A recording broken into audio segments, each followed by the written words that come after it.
Ce matin, à 9h30, les élèves du collège-lycée catholique Saint-Thomas d'Aquin de Saint-Jean-de-Luz se feraient un chemin entre les différents médias présents.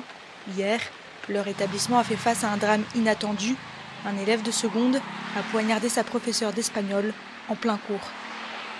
Avant l'arrivée des élèves, à 8h, la communauté éducative s'est regroupée dans la chapelle du collège-lycée pour un temps de soutien et de prière.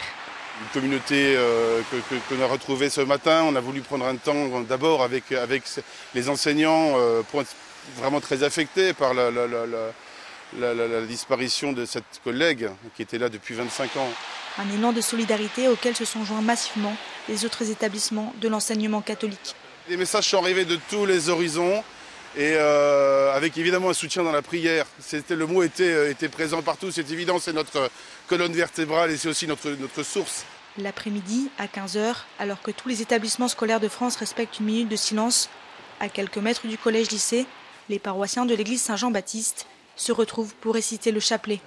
De cette dizaine, nous prions particulièrement pour tous les enseignants, afin qu'ils puissent être témoins du respect de la vie, enseigner la miséricorde et le pardon. Notre Père, qui es aux cieux, que ton nom soit sanctifié, que ton règne vienne.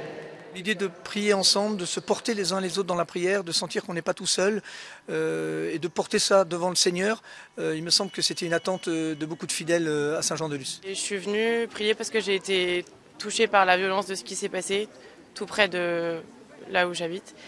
Et voilà, c'est une forme pour moi de solidarité et de soutien aux proches de la victime et du jeune homme.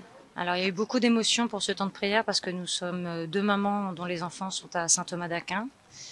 On a trouvé ça formidable qu'un temps de prière soit organisé comme ça, rapidement, avec ces intentions pour le drame qui s'est passé hier, pour la victime, la famille du jeune.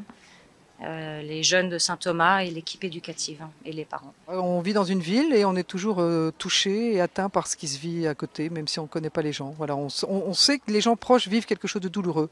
Et pour ça, l'église est un bon repère. Dans les prochains jours, un accompagnement spirituel sera mis en place par le collège-lycée Saint-Thomas d'Aquin pour aider élèves et enseignants à dépasser ce drame.